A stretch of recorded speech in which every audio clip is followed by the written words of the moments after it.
हमारे अगले पोएट जैनी। तालियां कमजोर नहीं रहनी चाहिए।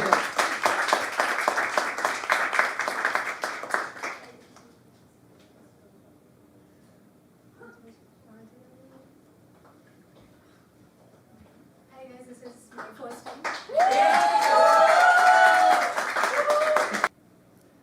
So hi, I'm Jannie, and my poem today is about sadness, but it's about befriending sadness. So some days you got to sit with pain, and you have to let it in when it knocks on your door. You can't lock yourself in. You can't walk out armored. You have to let it in through the door before it knocks you out through a thunderstorm through a window.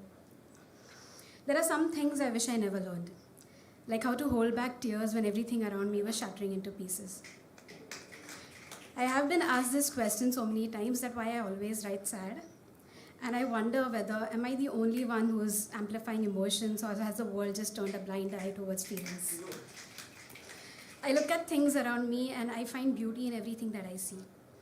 I feel things on a deeper level, and I don't know of a cold way to hold relations, so I've always held them warm. So it hurts when people leave.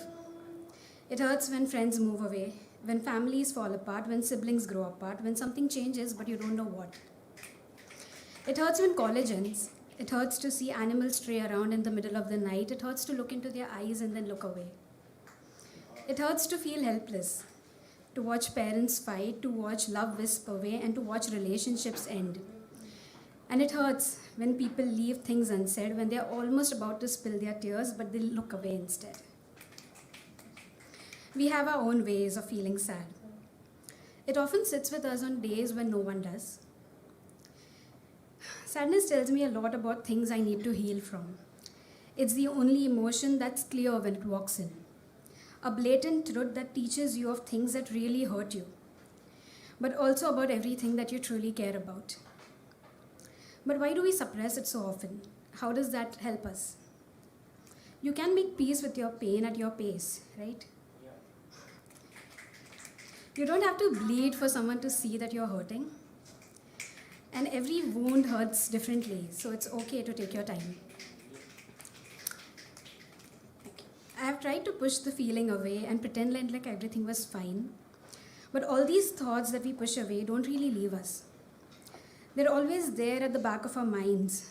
I used to beautify sadness because I felt so warm in its presence, and I felt like the emotion just kept me warm. But sadness tends to draw cold boundaries around us, cold boundaries of excuses. And I was taught to be free. If I stayed in its company for longer, it would engulf me in its arms. And that's scary.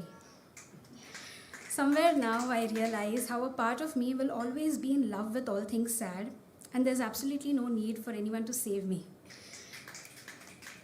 I have learned to save myself.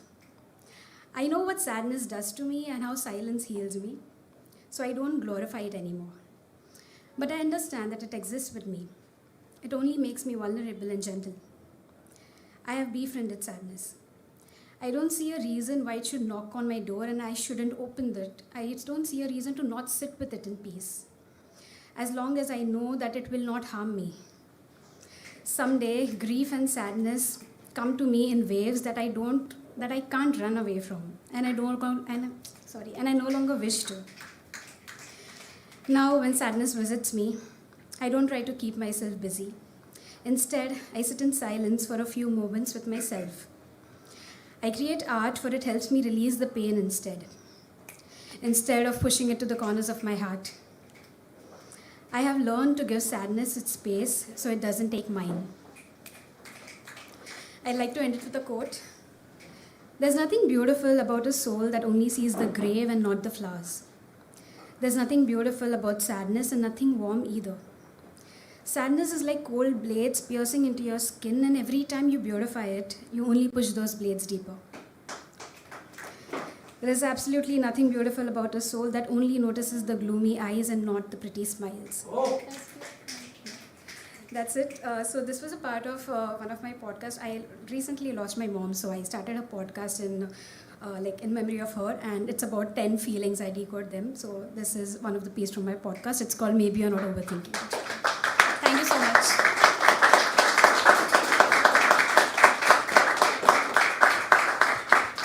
कितना खूबसूरत था. She was talking about sadness, so एक bright smile के साथ. That's something that I just... संघर्ष से डरे हुए, अकेलेपन की